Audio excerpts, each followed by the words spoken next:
Have you seen these podcast hosts? Yes, Here we are. Again. Welcome to episode 594. This episode, we're finishing up our annual greeting episode that we do. Yes. We also had a couple weeks off. Yeah, that Crazy happened for me. Next year, we'll have to remember to bank some episodes before. We really need to start doing that. Yeah, we really need to get like a bunch and then be able to release them. The new job at Thanksgiving was I can only imagine.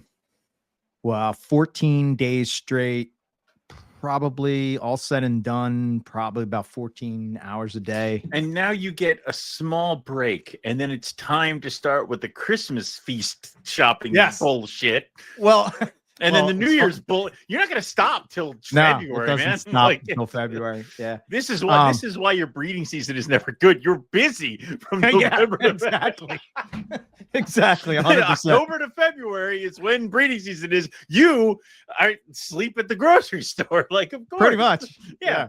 Yeah. Well, I'm hoping this year will be different. But yes, it's been it was rough. And then I was like, okay, we'll miss this week of Thanksgiving. Not a big deal, if the pod doesn't come out the week of Thanksgiving. But then I got sick again the following week when we were supposed to record, and it's just a mess. There's been a couple times where you and I are like, record, and I'm like, yeah, all right, Thursday night, here we go, and then I don't hear from him, and I'm like, he's dead. Yeah, man, I had an episode creep back up. It was I don't know how you do. I have a whole new respect for you, dude. Because if we're going through the same thing, horrible. I'm like, how did he do it? Sucked. it was terrible, bad, man. It was. There were a couple times where thank God. I think it was just somehow planning. Planning where and I mean you could probably count it like where I lost that shit ton of weight. That was it. That was just me having to deal with all that stuff. So yeah. It's fun, dude. That I'm down to. I went from 42 to a 36. And like everyone's like, "Good job." You're like, "No, I'm dying. I'm dying. I want muscle. Stop congratulating me. I'm in constant pain. I'm gonna look like Ariana Grande pretty soon. Like, what the hell? Oh man."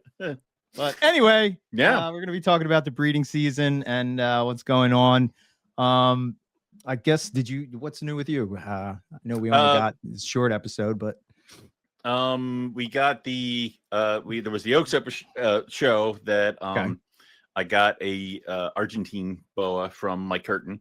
My male from Keith unfortunately died, and I was thinking about it, and Mike hooked me up with a male who is just as pretty, smaller than my female, but is dick. He doesn't like me, so that's fine.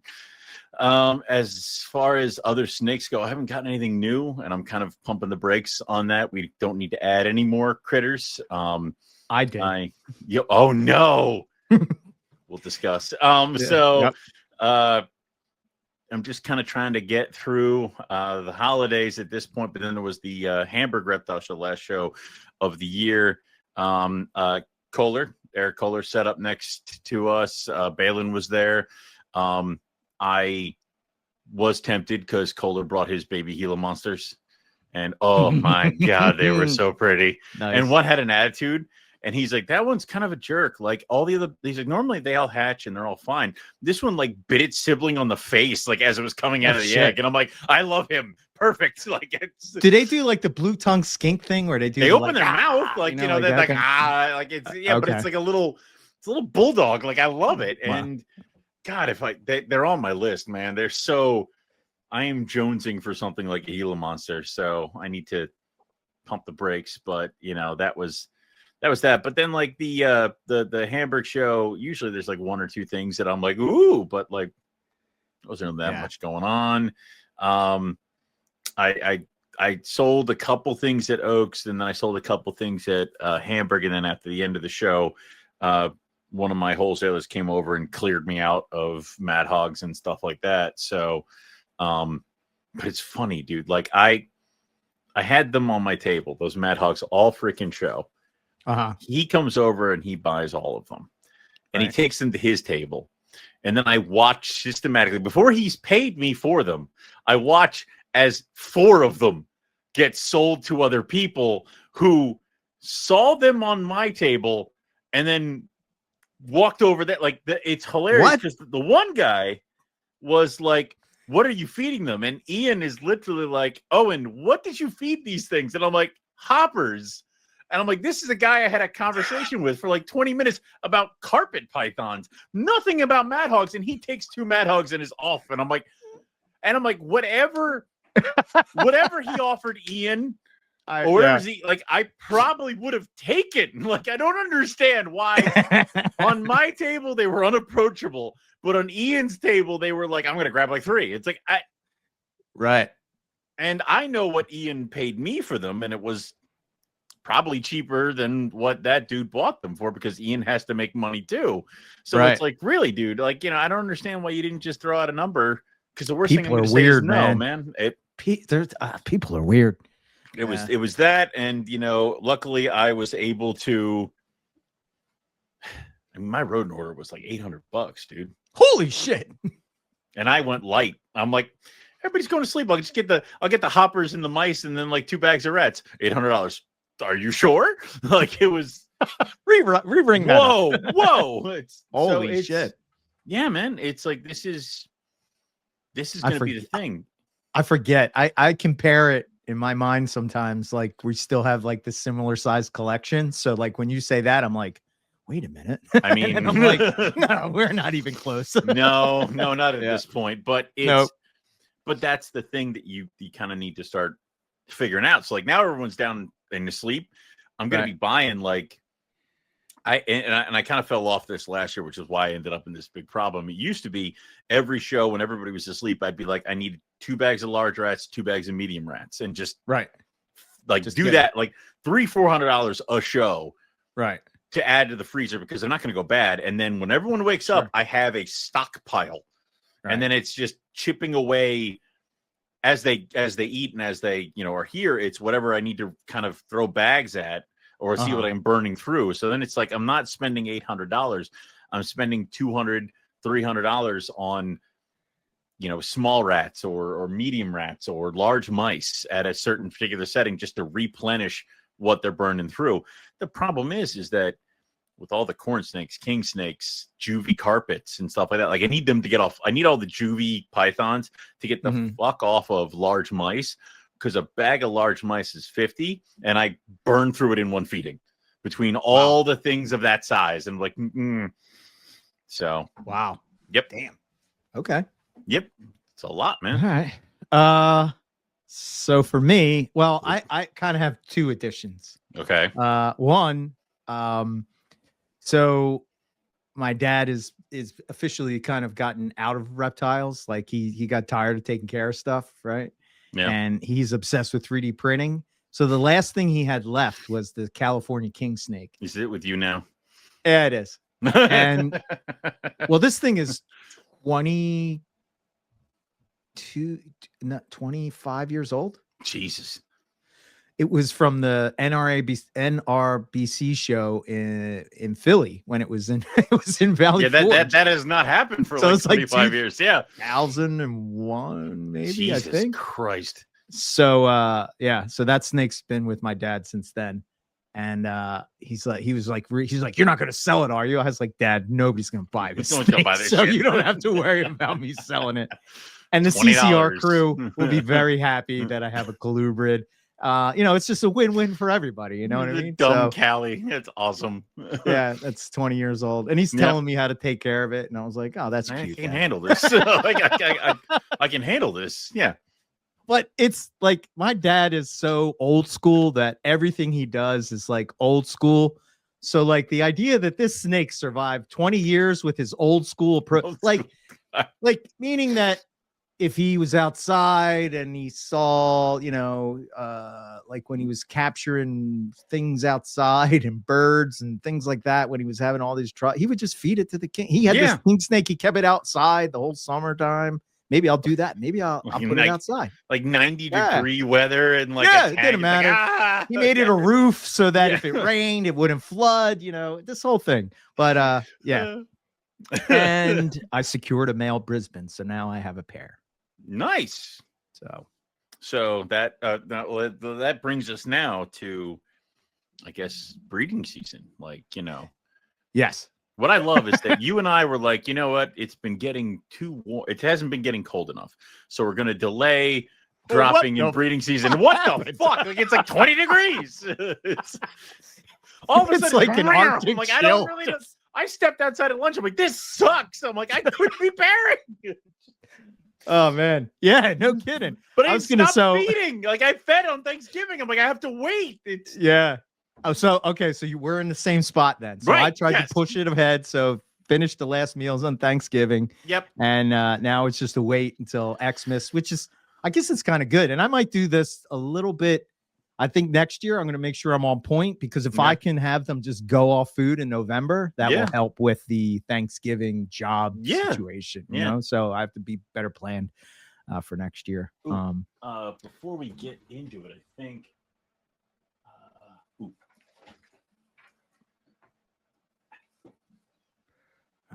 Owen's got things. He has things. Let's see. Once again, I always yell at Owen for going silent. Yeah, continuing to get something, and I'm sitting there just watching you go. Just watching me do shit. Like, I'm thinking in my head, like, not good audio. What he's getting, and I'm like, then I go, Podfather's like, say something. In my head, say something. Well, once again, continuing my I can't believe this book is on someone's table at a reptile show. Yeah. Very nice. That's a good book. $30. Yeah. You can get a PDF of it online. So it's but I want the book. I wanted the book. For those who can't see, this is a guide to the snakes of Papua New Guinea by Mark O'Shea. Which I was looking for this online, and there were a bunch that were there like $300 and shit like that. So I saw it on a table of some people selling some cobras, and I'm like, how much? And they're like $30. I'm like, I mean, yeah, that's a good price. Like, it's like I'm trying to, like, as I'm ripping the pocket off of my pants to get into my wallet. Like, I don't know if I can stretch that, man. $30 is kind of steep, bro. But then I'm like, sitting there, and I'm like, and there are other people looking at it and me, and I'm like, nope, this is mine. Like, nice, mine. So awesome. But yeah. Yeah, and it's written by Mark O'Shea, which is cool. Yeah. By the way, I did give everybody a little treat that was over on the Field Herping podcast channel, but maybe you guys weren't subscribed to it or whatever. But I did put up the rough scale expedition episode we did a while back with the story. I'm going to listen to it again. Why? So anyway, back to what we were talking about is I have delayed. So I've stopped feeding. Which means all my animals are pissed off at me right now. Yes. The room itself is getting naturally cooler just because the world outside is fucking freezing. Yes. But we haven't gotten to the point where it's below 70, like 8 in the cages. Okay. Which is fine. None of my females or males have turned off of food. They're all paying attention. They all want to know what's going on. Have you seen males cruising yet? No, me neither. Yeah. Nope. They've just been kind of chilling. I'm thinking what I need to do is, I think in order to get them going is we got to get closer to 70. So we're still in the high 70s, and that's probably the lowest points it gets at night. And then we're still at 80 something during the day. So it's like, we need to kind of dip a little bit lower here in order to get some reaction. That, and also, I mean, in the outside room, there's been some, like, they get cooler out there, but the only one that's really kind of been affected so far is my false water cobra, where they just kind of are getting a little bit more not psychotic, which, I mean, I can appreciate. Sure. Right now, though, and this might throw a wrench in my works right now, which is why I'm trying to get them out by Christmas. I'm babysitting some reptiles for a friend that's moving, as you can see by this wonderful glowing cage right here. Okay. Yeah, no, that's an iguana. Oh, jeez. I have no idea what the fuck I'm doing. But he's got like a heat lamp and other stuff. It's balls in here. It's no hot rocks. I'm not that stupid. Me, on the other hand, it's yeah, you're freezing. Like, it's the problem is I got the diamond python room. Exactly. I'm sweating to death, and I'm like, I need to get this room cool, otherwise these things are never going to breathe this year. So I'm like, like that lizard needs to go away, but that affects some stuff with the heat coming off of it. So, but yeah, like I think I'm going to start same deal. Christmas, start lowering temps and figuring that stuff out. Yeah, 100%. I'm kind of in the same spot. You know, my room in here, I've been getting to 60, basically at overnight. Still letting it warm up during the day. You know, my other room, like you, is probably 75. It's not really, I haven't really felt the cold per se, but it's definitely lower than it typically is. I would say it's like 72 to 75. Okay. I don't know. I'm gonna wait to you. I'm just going by time frame. So at the end of the month, when I know they're all cleared out, that's when I'll probably start to do introductions. I don't know. I figured maybe we talk a little bit about that. What's your thoughts on introductions? I tend to leave them together. I leave them alone. I rip open the female's cage with gusto, and then heave the male in there and slam it shut, and then walk away. Like, it's not try to be as much dramatic as possible. So I know that's the Owen approach, right? Sometimes what you have to do is forbid her to see him, and then she'll want him more. Yeah, it's like you cannot go with the hype. No, but Papa, I love him. Like it's no. But I guess I'm looking at it as far as like good signs versus bad signs. What's a good sign that if you put them together? Yep. To you, what is a good sign? No blood. I mean, so first off, blood bad sign. Blood bad. Good sign. Blood bad. I would say that the first thing obviously is for pairing. I like to try to feed before I pair, because if anybody's not in the breeding mood, they're going to hit that rat or whatever and eat. And then maybe that will kind of deter violence towards the potential mate. Right. I like to do that. Now, a lot of times the males are like, get that fucking thing out of my way. Like, but then other times everybody eats, and then introductions. Obviously, what you want to see is the male having interest. So he might rip around that cage a couple times, but once he realizes she's there, I've seen males like 5 seconds in the cage be like, who the hell are you? And they start doing that head jerking thing, side to side, up and down. You see that a lot with corn snakes, king snakes, stuff like that, but you can see it in pythons too. Right. The other good thing is that, we have pythons, they spur. So if a male is interested, he's just going to get on top of her and be like, hey, that's pretty neat. And just kind of that. And he might be young. He might be doing it like on her forehead. Like, he might not be doing it in the correct place, but he's showing interest. Yeah. And a lot of times the female will either buck him off, or she'll like pee or urate or whatever. But as long as nobody's like slamming on the gas and trying to get the fuck away from each other, those are good introductions. Like, I understand she's like, stop it. Like, get the fuck out of here. But fine. Don't you probably, like, I would think that, and again, I'm just thinking in, cosmic octopus type thing. Wouldn't it be beneficial for the female to be a little reluctant? Yeah. Because you want the female, I would think, would be attracted to males that could, sort of hold their own in that situation, right? You know what I mean? Yeah. Yeah. And I would say that right? I would agree, because that's why, like, let's put it so, I've never been able to breed my water pythons, because my female is a vicious bitch. And I think every male I've put in with her, she's like, get the fuck away from me. And they've been like, yep. Like, and that's right. She's waiting for that one that's exactly like, that one to be like, no, I'm staying. No, I'm staying. You and I. Yeah, it's like, I think that's how I got white lips, is because the female is at least 2 feet smaller than the male. And he was just able to throw his weight around a little bit.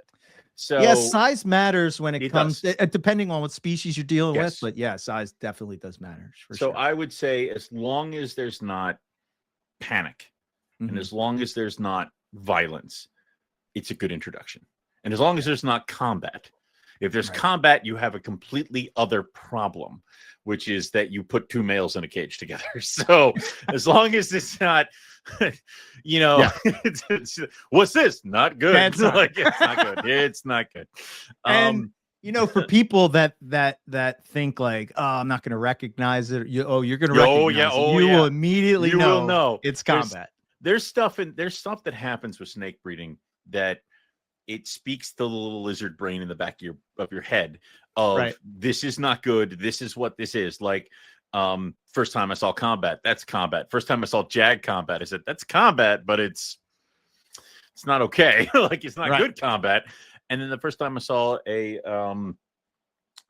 boa miscarriage, like it's just like your brain just tells you this is bad. This is what this is. Like, that's what it is. And you can check with people, but that's what it is. Like slugs, same thing. That you're getting to the point now where you can recognize an infertile egg and other things like that. So I guess it's the experience, right? You just you're doing it for so long, you just sort of get a feel for it, and it's like you try to teach that, but it's like something that's kind of not teachable. But at the same time, if you do it and you pay attention, you'll start to see these little things that sort of present themselves to you. If you, you can watch clues. You can watch all the videos on rattlesnake combat, python combat, and stuff like that.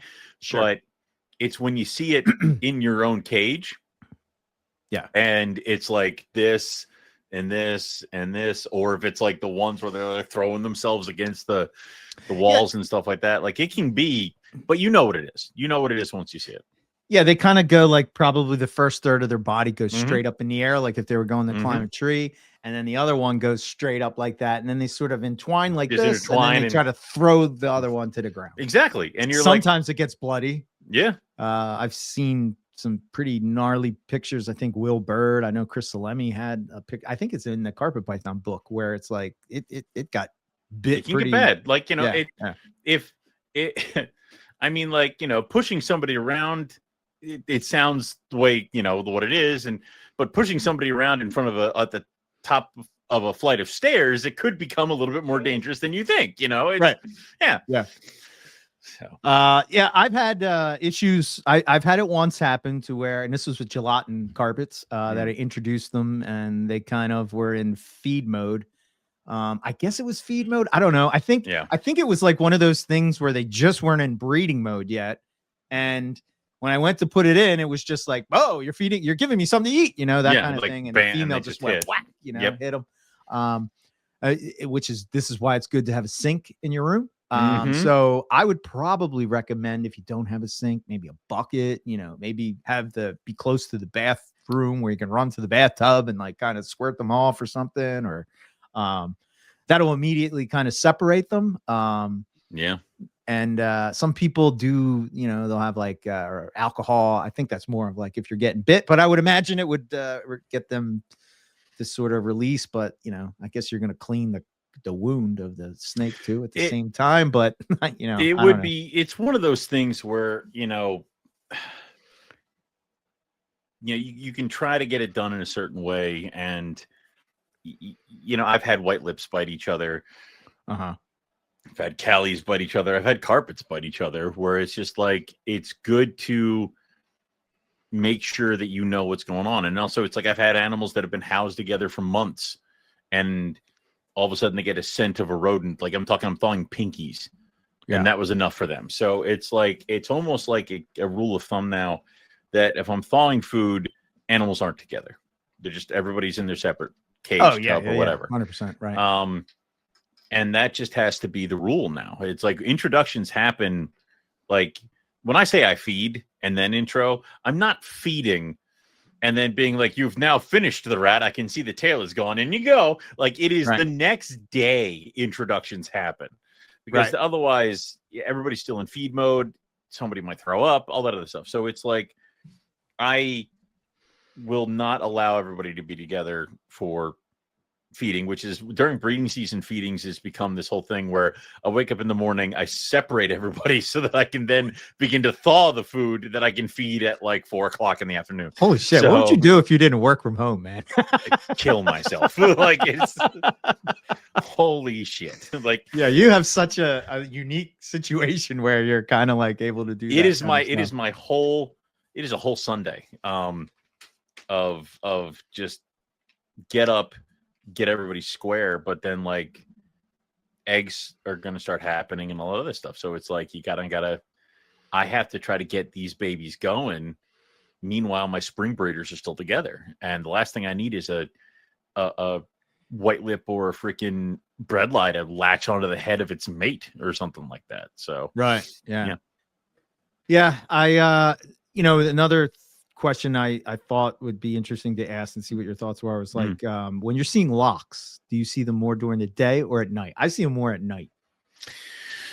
Have you even looked? I mean, maybe you're not even paying attention to it, so you don't. I mean, I would love to say it's a certain time, but I've seen them throughout. I've seen mornings, I've seen evenings. I've gotten eggs from mornings. I've seen. I've gotten animals where I'm like they haven't seen them anywhere near each other. Eggs. Something happened here. Like it's there's a lot of that kind of stuff that you can do. So I've seen it throughout. Okay. Yeah, I think what I've experienced is typically when I would introduce, if the sign for me that the breeding season is like say underway, is my first sign is we've talked about this for 11 years is 11 years, 12, whatever, and that I look for the males cruising is usually a good sign that that's something's going on. But when I put them together, if I see them separate, laying separate, then I kind of feel like, okay, maybe it's too early. I don't take them out. And then all of a sudden, I think as we get closer to where we're coming into the season, you start to see them laying together on the hot spot. Yep. And then if I'm coming in so I guess it's like the dusk and dawn is basically like where I'm seeing a lot of the action of breeding, which kind of makes sense. I would assume that's how they are in the wild, that kind of thing. But yeah, that's sort of where I've seen it. So not to say that it can't happen any other way, but if you want to see it, maybe that's where you start to see it. But I mean, some action. And I would say that this is the kind of thing where you need to watch out for that, because I remember I was separating everybody for feeding, and I opened a cage and I reached in and I grabbed my stonewash male and I pulled him out, and out comes the female, and I'm like, oh shit. And I'm like, oh shit, they're together. Damn it. Like you have to, there's certain points in the season where it's like, it's okay to be a little lazy with shit. Yeah. Like, let them figure themselves out, clock each animal. And if they are locked, walk away. If that throws off your feed schedule, if you were like, I'm going to feed everybody and I've separated everyone, and then the last cage they're locked, I'm just like, whip, sorry guys, we're going to wait. Yep. And that, that's the more important thing. It's, it just kind of comes down to that. And then if they're still locking up, I wouldn't separate at all. Like, I mean, like if you still see locks, I would still be doing introductions. And I don't like the pitfall that people fall into with every breeding season is everybody I've seen, their animals have already laid eggs. So clearly I missed it. Like I did that year after year after year with white lips and other stuff like that, where it was like, Ryan's already got his eggs. Somebody else already got eggs. Somebody else already got eggs. I'm like, well, clearly I missed it. Separate feed. Right. And the year the white lip laid eggs, Ryan's eggs were laid and hatched before my eggs hit the ground. And then even going with these two roughies, right, the one female laid her eggs the week before the other female's eggs hatched. So like a clutch of roughies came out of the incubator and one went in. So wow, that's wild. Yeah, well, I only had one boy at that time. Like it was. I wonder. I guess I would have to look at it more in depth, but I would think maybe it's possible that you could go a little bit outside of the season. I don't know. I would think that in the Kimberly region, you got the wet and the dry. Yeah. So it's not, you know what I mean? So maybe you have a bigger window, let's say, as opposed to something like a diamond python. You have a smaller window. You don't really have like two seasons. You have spring and fall kind of like impacting I think behavior. And I think maybe the one ovulated and became gravid and stuff like that. And then shortly triggered the other to start. No. Okay. And they just happened to be that far away. But by the time these eggs were laid, these ones had reached the end of their cooking thing, but it was still all in the same, like, she's early, she's late. It's all still in the same bubble. Right. I would just say monitor your animals. Like, it's cool to have a chart, a plan. It's good to have a plan or a chart, an easy bake recipe. Exactly, but also watch your shit. Like I've been saying it numerous times this year. My Timors have never acted the way they've been acting this past year, of like being out, eating like crazy, run around, not giving a shit if I see them. These things were shy as hell. They were so shy that when Rob put them in cages, they lost their goddamn minds, stopped eating. That's why they're here. So he was talking about that on the Expert and the Idiot. Yeah. Listen, I love any podcast where I'm mentioned in a favorable way. Also some where they hate me. But to have them do that is a sign. Is something that I'm looking at. It's like, it could mean nothing, but to see that kind of change tells me that maybe they are in a different stage of life. So them, my Dunai have put on a shit ton of size. Okay. So I'm hoping for them this year. I have to remove their ceiling hides. This is a new thing I didn't have to ever thought I'd have to do. I have to remove their ceiling hides because they have medium ceiling hides. And they will try to cram themselves, 2 large pythons, into the medium ceiling hides that are they're tight. They're tight for one of them. The 2 of them in there, the whole thing gets crocked. Like, I can't get it out. Like, I have to remove them before I do introductions. Wow, that's crazy. I wonder. Stupid. Here's just a thought, and I'm curious. When the year you bred like white lips, was it really a heavy year for snow here? I don't remember. I wish to God I remembered, but I don't. Because I've been, so one of my rituals, if you will, I watch this YouTube channel about weather. It's called Ryan Hall or something like that. And he's kind of like an amateur meteorologist. And he does this thing where he predicts, he does it like in the fall, but he predicts like what the snowfall is going to be across the country. And, like, what are you looking for? Here in the East Coast this year, we're looking at a lot of possible snowstorms throughout the season. So it's going to be a lot of snow for us. So I'm just curious if maybe somehow those Timor pythons are picking up on this, because we got two different things going on this year that's different from years of past for us. And I'd be curious to find out if maybe we had a similar thing when you bred the white lips, is that, like we said, it's real cold, real fast.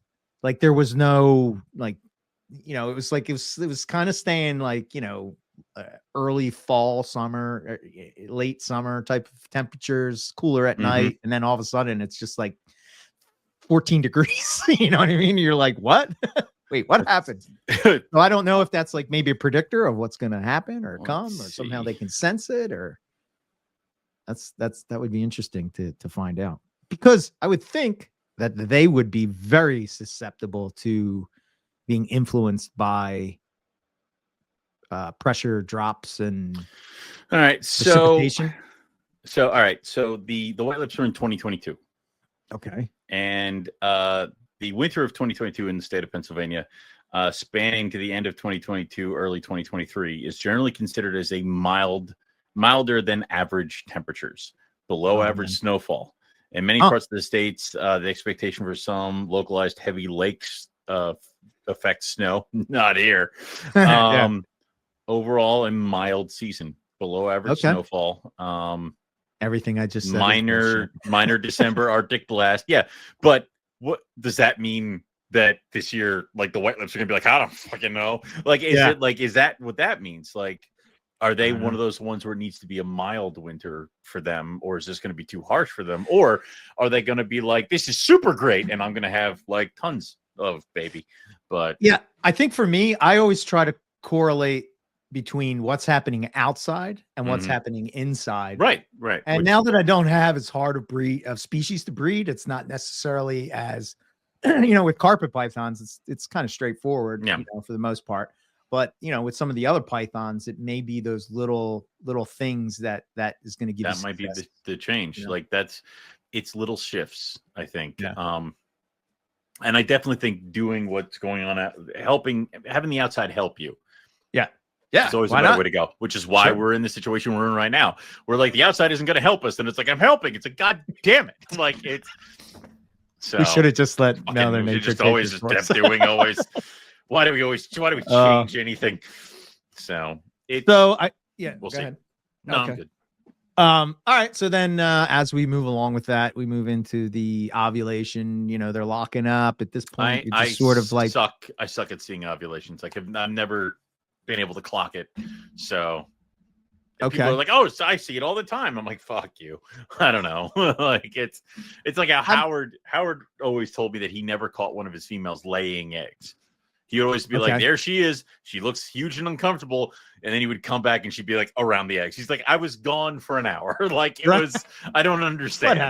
What happened here? So there's some things that just think people don't see or catch. And it happens. Yeah. So what are your temps doing at this point? Like, as we're going into ovulation. So I would say that this is for us, we're going to start dropping in. So I'm going to start dropping in on the 25th. So we're going to start going down. And then every couple temps, they spend about 2 weeks down at the temps. So right now their temps are in like I said, the night times are in the high 70s. So we're going to start dropping. The first one is we'll start going down to 75. Then I'll spend a week or two at 75. Then we'll go down to 72, down to 70. Then we're into January. We're going to start getting into the 68. And then the lowest I'm going to drop them is for 1 week. I'm going to let them get down to 65. And then we're going to start going back up. Now, this is just carpet python. This is completely different in other places. Right. So we're going to start going up. And then I want them to be fully up back to that 75 nighttime by February 14th, Valentine's Day. Then I'm going to start throwing food at them. After about a week of sending foods, then I'm going to let the nighttime temp go back up to about 80. Usually I've been keeping it at 75 at the computers. So the computers say 75. It will not get to 75 in August, but I don't care. And then introductions after that. So the temps are up, everybody's fed, and then we're going to start pushing food for that stuff. But my temps are usually back to normal by the time I'm doing introductions because it's stressful enough having any more drops. Like I used to put everybody in and let them winter together, but I found I got you. I found that I've stopped doing that just because I think more animals were competing over hot spots and stuff like that than they were breeding. And the locks I got when you piece everything out didn't make any fucking sense. Like I'd intro my bredli and they would breed. And then by the time I got eggs in like August or July, it's like, oh, that had nothing to do with those breedings that I saw in January. Like those locks were nothing. They were meaningless. So I used to, there was a paper and I've talked about this before too, but basically I think it was blood pythons. And, what they noticed is that they would introduce the male to breed with the blood python to sort of stimulate follicular growth. So those beginning locks weren't necessarily for, it's hard to say because they can retain sperm. So is it good or is it not? But, according to the paper, it was those beginning locks were meant more for, getting her ready to go. Which I guess maybe for short tails, they're not going to cruise as much. They're not really snakes that cruise around. They kind of lay there. So maybe it's just kind of stumble onto each other. Yeah. You know what I mean? Like they kind of like, we'll sort of say like, maybe it gets the female interested in the male and then they sort of stay together or whatever. Whereas I think carpet python males are more out looking for the girl, so they're going to go until they find the girl. If you see this action right now going on with this roughy, I would say that's cruising, but that's a female. that's a girl. So I think if you remember correctly, the one year my male roughy was back there and he was just doing this the entire time we're talking. Like, hey. He's like, hey, you guys are right. Yeah, what's going on? So he's down there and he's asleep under the heat. So he's Right. not cruising. Everybody else is. Oh, wait, no. I'm sorry. I totally fucked that up. That's the male. Oh, so and the that's male the is female. cruising. So the male is cruising. Okay, that's a good sign. Yeah. Well, all right then. Yeah, you can see him going. It's really interesting. My big female is sprawled out right here, and I'm looking at her hanging with this. She's got this one coil that's just hanging low. All right then. Interesting. Maybe introductions later. See, this is what happens when you. This is why you gotta pay attention. This is observing things we've observed. Right. So there you go. Yep. An example of it. Yep. I think at this point, what I notice, okay, so they've done their introductions. Yep. You've seen the locks. Maybe you haven't seen the locks, depending on what it is. Right. You're cruising towards, her just becoming gravid. Mm-hmm. You've heard me and Owen talk about the like how the bottom of the belly scales, the belly scales kind of do the railroad ladder type of situation. And if you're unsure, it's always helpful to have a friend come over and look at the animals that you've looked at, and they will be the ones to tell you you're an idiot. This thing is gravid as shit. Owen is very bad at telling ovulation and gravid snakes. He's like so good. And I think I put a thread lie in your hands the one time, and it had popped belly scales that were like square, and you're like, this thing is solid. I'm like, yeah, but I'm not sure yet. You're like, what the fuck are you talking about? Actually feel the eggs in like the end. They're like, right what here. The hell are you doing? Like she's laying them in my hand. Like it was, it's it's so I typically see the female like going for warmer spots at this point. She's usually in the hot spot. So if you see her doing that, one of the classic python poses is when a female will invert. There's all kind of theories on what's going on there. But I have never seen one invert. Not one of my carpets have ever done that. I see them. But the problem is that a lot of times they're trying to be a little secretive about it. So there are ones that are just like under the basking spot, belly up, and they're like, fucking, I don't care if you see me. And then there are other ones that they're in the hide box. So when you go to pick up the hide box, they like flip over. By the time you open up the bin, they've like settled. So like a lot of times you open up really quick and you can kind of see them just finishing up. And you're like, right, I caught you. Like I saw that. I know what's going on here. I would also say the other thing to look for is if the female's here and the male is on the complete opposite side of the cage, like he wants nothing to do with her, there's no interest or whatever, it's time to pull him. But I would say if she starts showing signs of being gravid, and I'm not talking like giant swole, because that could be an ovulation.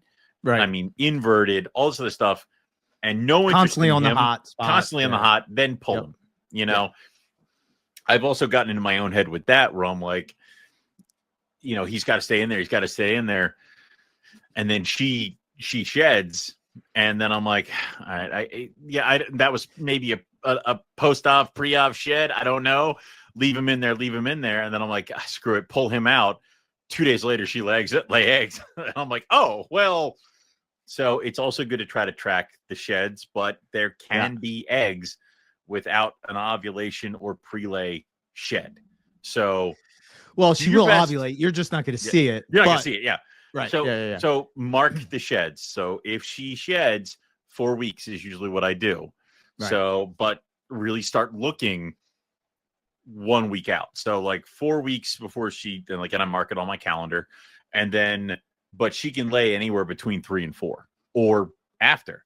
If you start seeing eggs before that 4 week mark, they're probably slugs. Or it's the beginning of a full slug clutch. Sometimes they'll push out a couple slugs and hold on to a bunch more and then lay all the good ones. Mm-hmm. But I, in my experience, if she starts laying eggs before her pre-lay time is up, they're all duds. Gotcha. I've never experienced that. I've never had it to where she's laid before. Had them before I was expecting her. I've had her go later, a little later. Yeah. I think that's probably the thing that I think I see the most for first time breeders is they're sort of nervous about, like in the book, it says, on 24 days. And it's like, if it's not on day 24, then it's like a panic sets in. And if we're being honest, it really depends on what you're breeding, how important it is to you. Have you done it before? You know, all of these things kind of factor into, you know, like Owen was saying, like, you know, it's like he's approached it this way many, many times. But if it's a project you're really wanting to do, like I would think that you would be very in tune with every detail of your rough scale Python breeding. I mean, or your first time breeding Timor pythons, you know what I mean? The ones those are the ones I care about. Like, you know, right.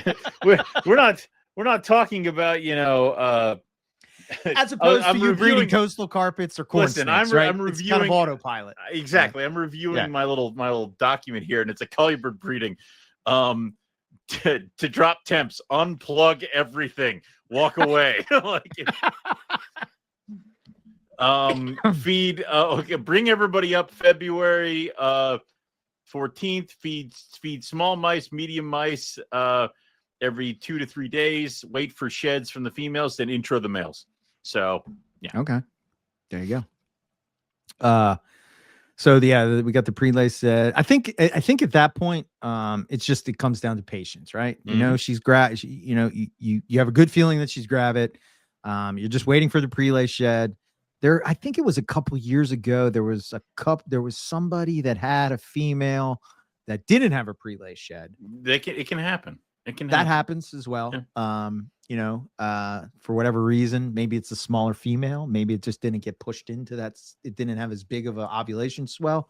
Maybe you're going to get slugs. Maybe it doesn't push her into that shed because there's slugs. Who knows? The thing is that all the shit we say is a good starting place. It's good recipe. It's good stuff to watch out for. But there are exceptions to these rules. It's not 100%. It's never, you can't sit there and be like, I am going to get eggs because she shed. It's like, that doesn't mean shit.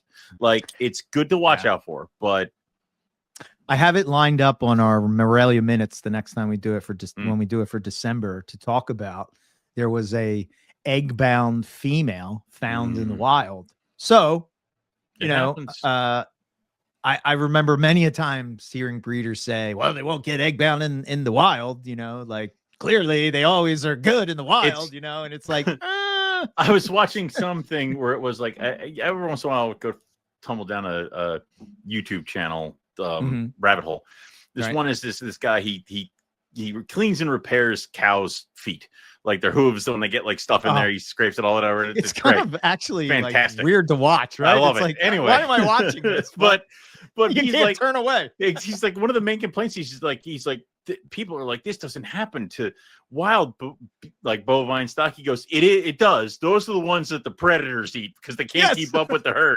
So it's like, no, this happens. Like, it's so we don't see the egg-bound females in the wild. Yeah, because they probably don't make it. Like, that's Luckily, the snake caught, and I don't know whether it made it or not, but luckily the snake catcher took it to the vet. Yeah.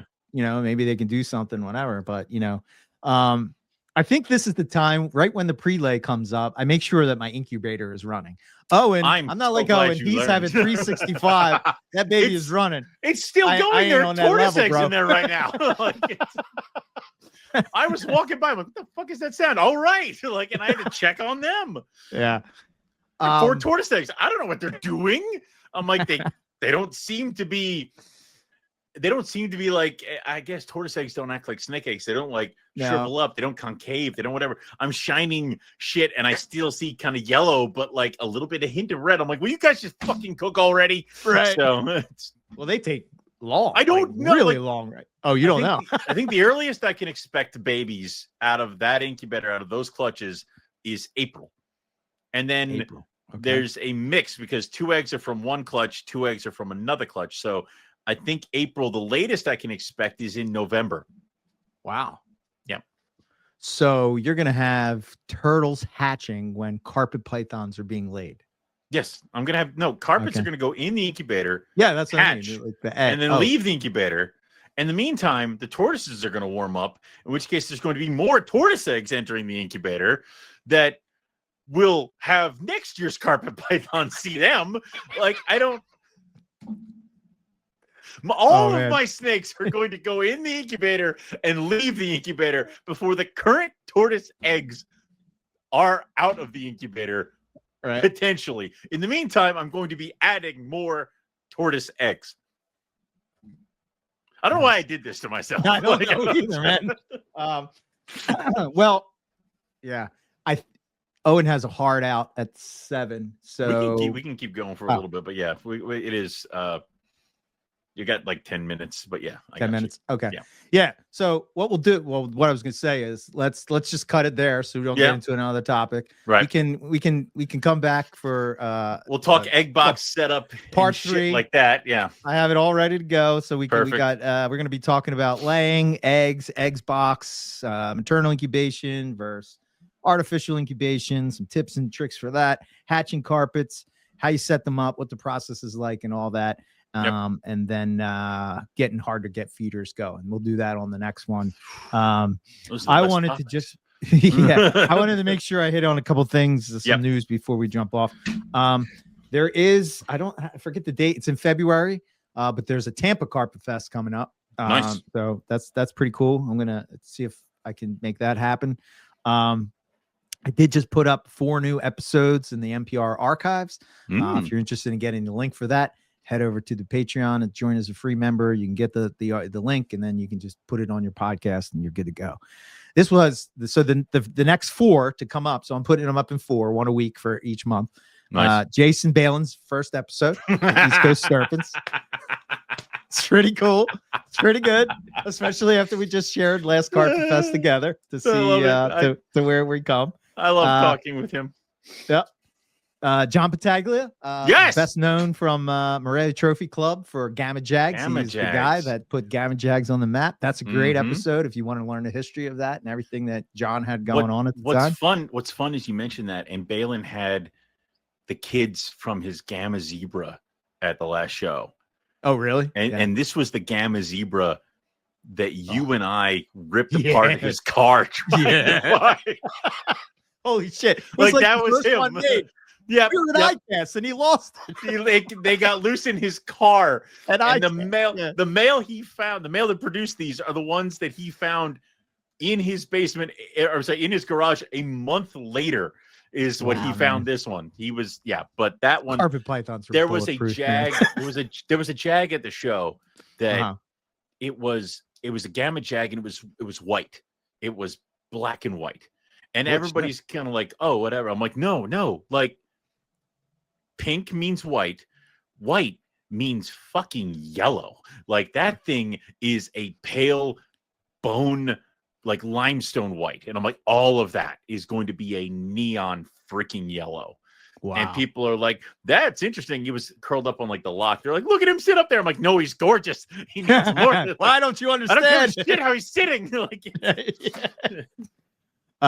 Speaking of yellow, the next episode was Mo McAdams from Mojo Reptiles. Nice. That's a good one. And the last one, which ends the season perfectly. Oh, it's perfectly how we did this because it's coming out at the same time frame.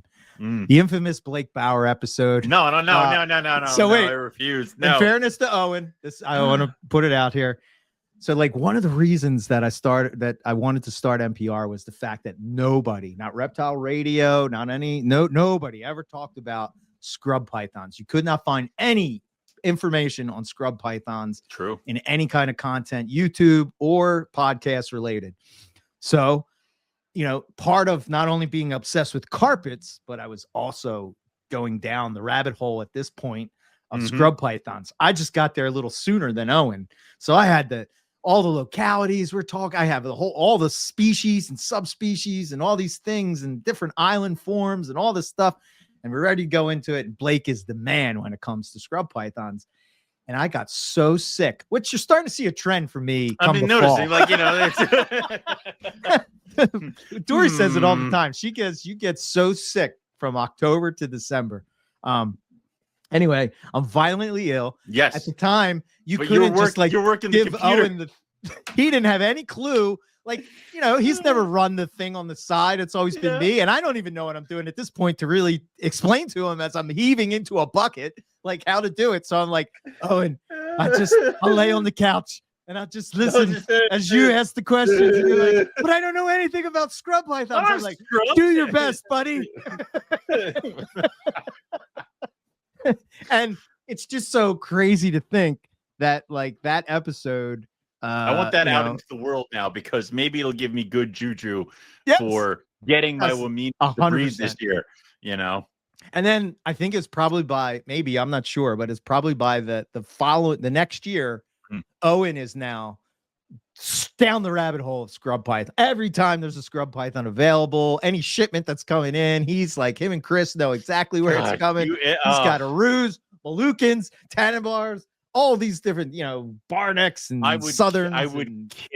I would kill for a gorgeous pair or trio of Moluccans right now. Kill for a gorgeous pair of Moluccans. And we had what between us 3.3 at some point.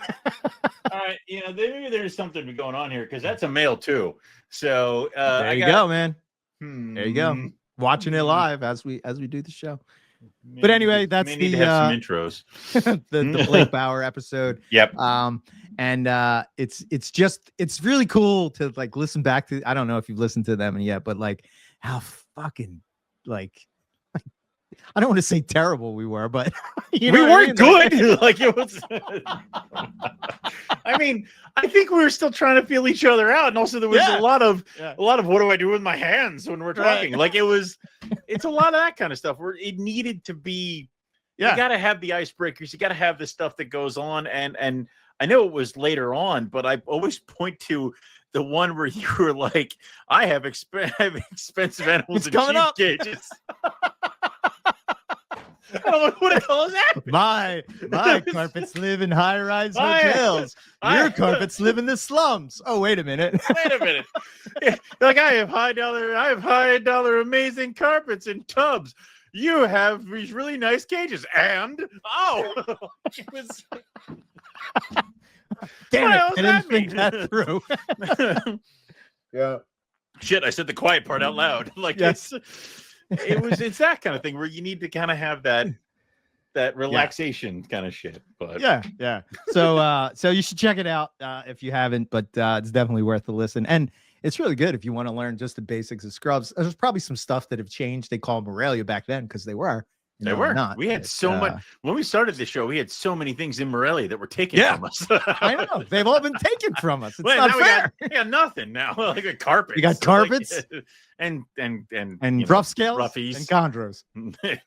Maybe they took chondros and then they gave them back. They gave them back. They're like, we don't want these things. Like, all right, Why can't we have the scrubs back? I want the scrubs back. We had scrubs and Bolins at one point. Yeah.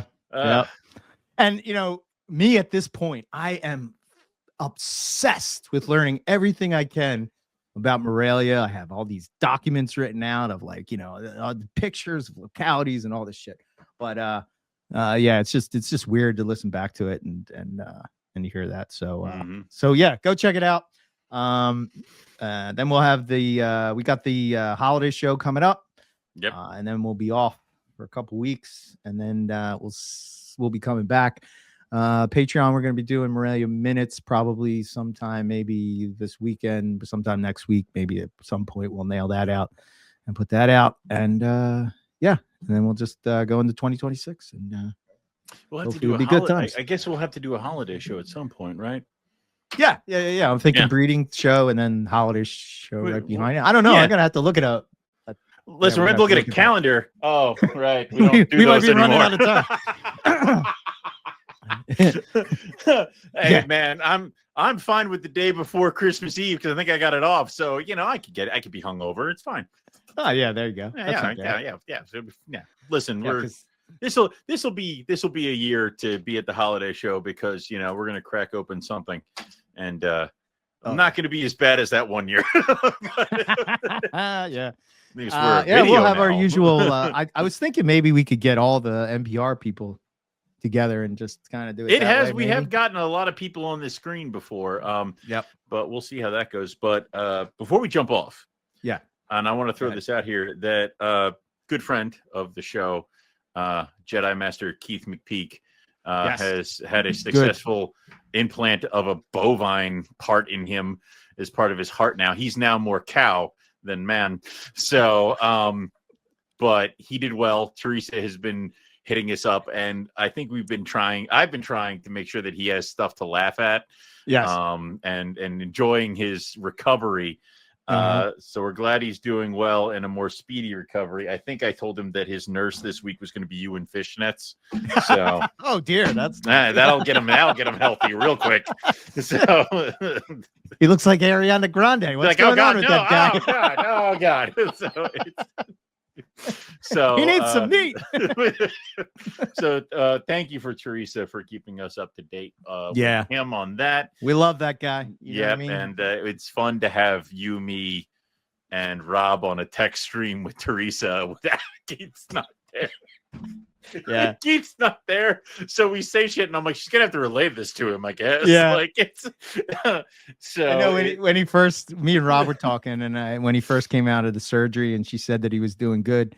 My first response was going to be, all right, he really does want to go see a Moloch. Okay. Yeah, he does. And I'm like, oh, maybe that's insensitive. I shouldn't say that. But if it was Keith, if I was talking to Keith, I would be like, yeah, you really do want to see a Moloch. Okay, let's go, buddy. Let's do it. I think what I did is when they said he was doing well and in recovery, I told Teresa to say that if anything, he was getting ready to go. And I said, don't worry. If anything happens, the MPR crew can scrub him.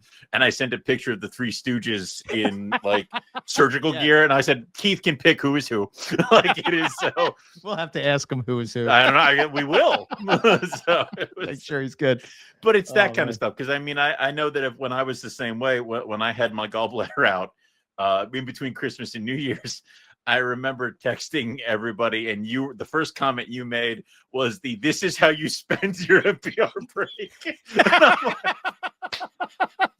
Yeah, with you, I can. I'm like, yeah, I know. Okay. I needed some kicks, organs removed. Yeah, it's that kind of stuff that helps. It always helps. So we're glad he's okay. We wish him well as soon as possible, and get back out on the trail. So, yeah, man. Yeah. So I think that's all we got for this episode. We'll say thanks everyone for listening, and we'll catch everybody back here next time for some more Morelia Python Radio. Good night.